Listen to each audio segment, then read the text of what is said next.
Assalamualaikum warahmatullahi wabarakatuh. Perkenalkan, nama saya Asyifa Putri Wijaya dengan NIM 24233036.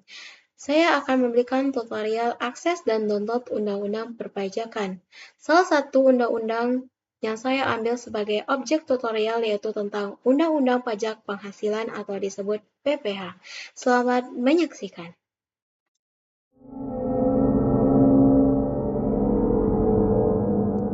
Sebelum masuk ke bagian tutorial pengaksesan situs perpajakan, saya akan menjelaskan sedikit seputar pajak penghasilan ini.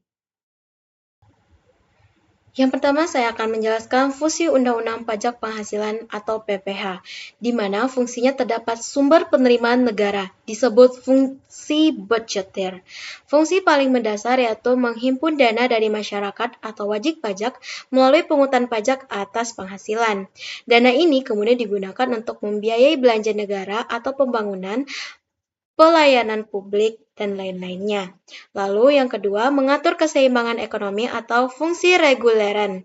Digunakan sebagai alat untuk mencapai tujuan pembangunan seperti mendorong investasi atau melalui insentif pajak. Atau juga mewujudkan pemerataan pendapatan dengan melalui penerapan tarif progresif dan penghasilan tidak kena pajak atau PTKP.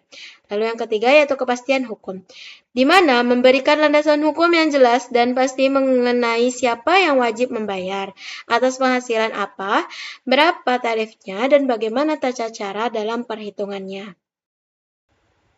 Lalu selanjutnya ada ruang lingkup Undang-Undang Pajak Penghasilan atau PPh. Untuk ruang lingkupnya mencakup beberapa hal nih, yaitu ada subjek pajak dan juga objek pajak. Subjek pajaknya apa aja sih? Yaitu wajib pajak atau orang pribadi yang disebut sebagai individu. Lalu wajib pajak badan, perusahaan, yayasan, atau organisasi. Warisan yang belum terbagi, bentuk usaha tetap atau BUT, subjek pajak luar negeri yang menjalankan kegiatan di Indonesia. Lalu ada objek pajak. Nah, untuk objek pajaknya sendiri yaitu mencakup setiap tambahan kemampuan ekonomi yang diterima atau diperoleh oleh wajib pajak tersebut. Yaitu contohnya seperti gaji, upah, honorer, bonus yang dikenakan PPh pasal 21, laba usaha, dividen bunga, royalti, sewa yang sudah dikenakan oleh PPh pasal 23. Lalu juga ada keuntungan karena penjualan atau pengalihan harta tersebut. Nah, selain objek dan juga subjek dari pajak penghasilan, terdapat juga nih pengecualian dari objek pajak, yaitu mengatur penghasilan yang tidak termasuk sebagai objek pajak. Misalnya, bantuan atau sumbangan, hibah dengan syarat tertentu, warisan atau bagian laba yang diterima anggota dari perseorangan, komanditir yang modalnya tidak terbagi atas saham tersebut. Nah, untuk perhitungan PPh-nya, apa aja sih? Nah, untuk perhitungan PPh yaitu ada PKP. PKP itu bagi wajib pajak orang pribadi atau badan yang dikenakan. Lalu ada pengurangan biaya. Biaya tersebut yang boleh dan tidak boleh dibebankan. Lalu ada penetapan tarif pajak atau tarif progresif untuk orang pribadi dan tarif tunggal untuk badan. Untuk pengaturan tentang penghasilan tidak kena pajak atau PTKP itu biasanya bagi orang pribadi saja.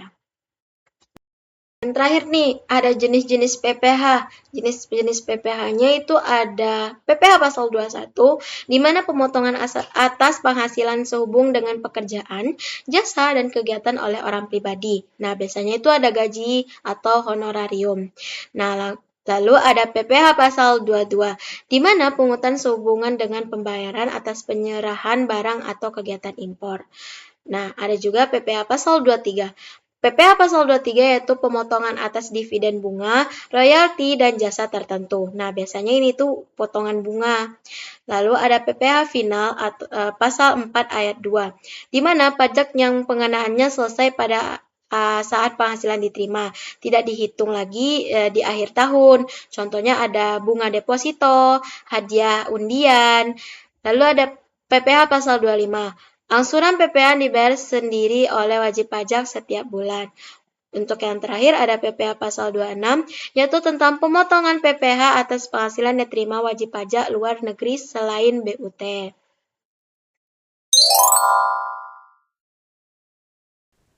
Baik, di sini saya akan memberikan tutorial mengakses situs resmi dari perpajakan.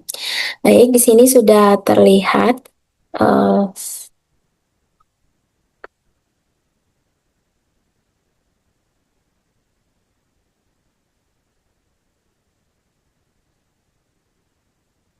Baik, di sini sudah terlihat share screen saya.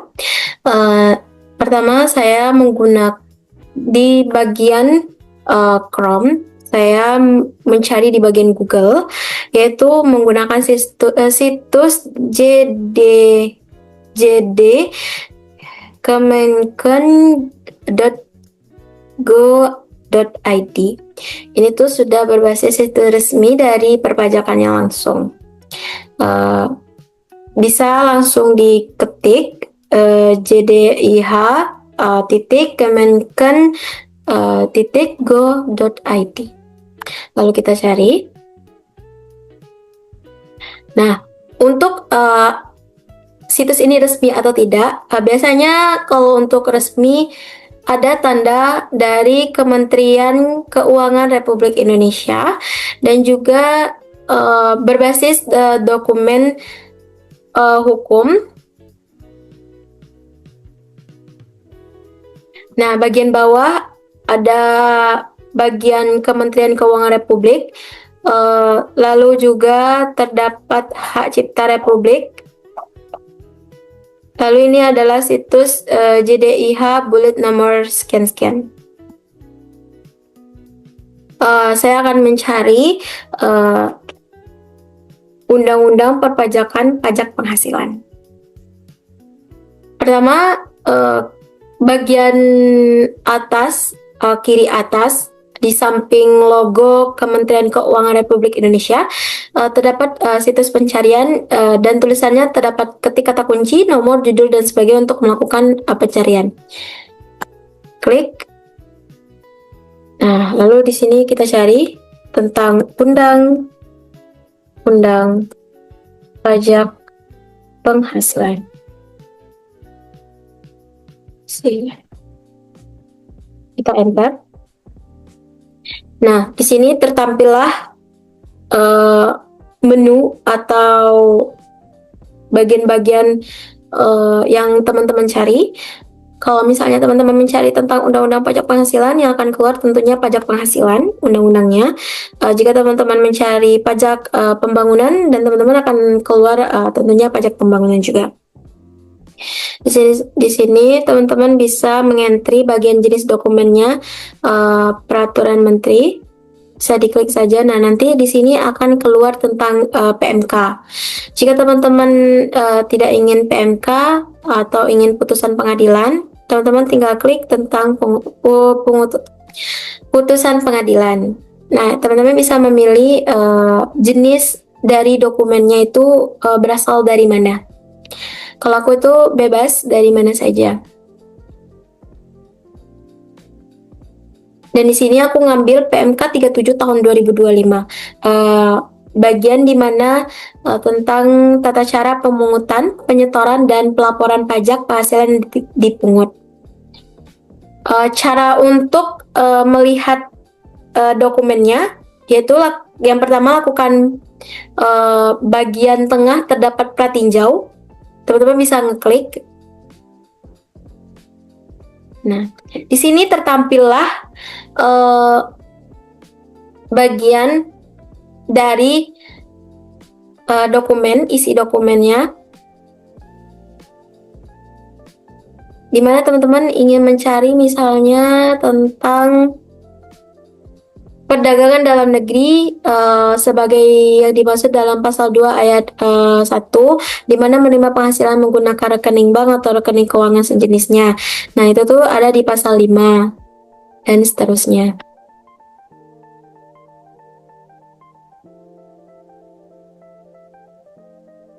Ini jika teman-teman ingin mencari dokumen tagihan yang dimaksud dari ayat 1 yang harus dicantumkan, dan teman-teman bisa mencari di sini.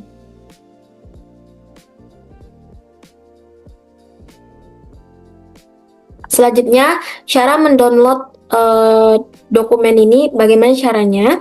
Yaitu lebih ke artikel ya, artikel atau jurnal, yaitu teman-teman bisa klik bagian menu. Biasanya itu ada titik 3 samping kiri atau dia baris 3 samping kiri. Intinya menu, kita klik. Nah, bagian menu terdapat Open PDF. Kalau untuk Open PDF, teman-teman sudah mendownload dari jurnal atau artikel ini, teman-teman bisa langsung ke Open PDF saja. Jika teman-teman belum mendownload, teman-teman boleh mendownload terlebih dahulu. Lalu ini ada enter full screen. Nah, ini tuh full screen semuanya terlihat.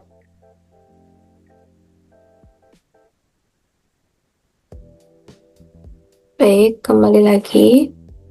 Tunggu sebentar. Jika teman-teman tidak ingin full screen, teman-teman bisa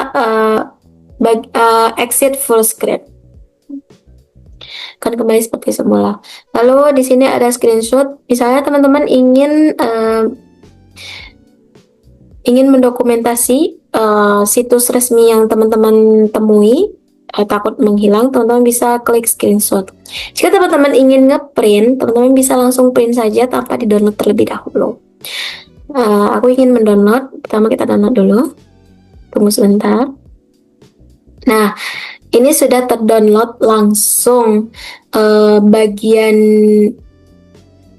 file dari jurnal atau artikel yang teman-teman cari tadi di situs resmi. Oke. Kita buka.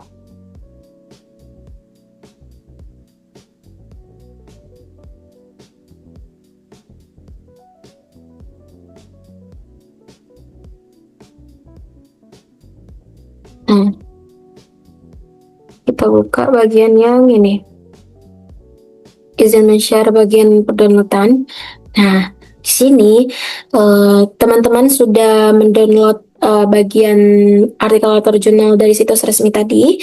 Teman-teman bisa melihat bagian tadi yang pendownloadan. Oh ya, bagian download tadi ya. Area download tadi. Bentar. Kita kembali lagi ke bagian tadi. Oke. Untuk mencari di mana letak downloadnya, sudah terdownload atau tidaknya, biasanya terdapat di Chrome di bagian kanan, bagian downloads di samping extensions. Nah, sini sudah terlihat sudah di download. Nah, sini sudah terlihat di download nama dokumennya yaitu Ember Depen ebook PDF. Jika teman-teman ingin langsung untuk buka, teman-teman bisa langsung buka dengan menggunakan show in folder, atau teman-teman bisa menggunakan foldernya langsung. Karena aku sudah buka di bagian itu, karena aku sudah membuka di bagian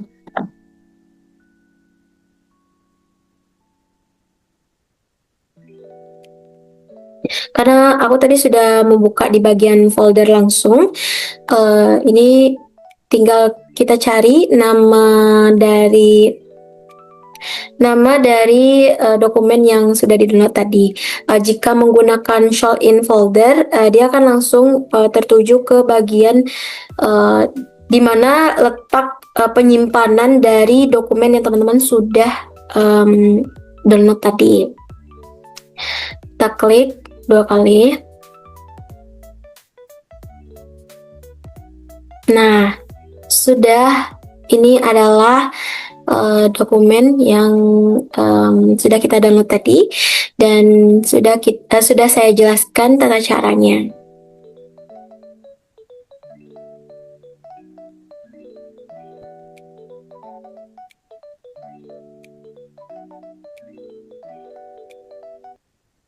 Baik,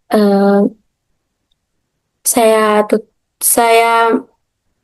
berhentikan dulu share screen-nya.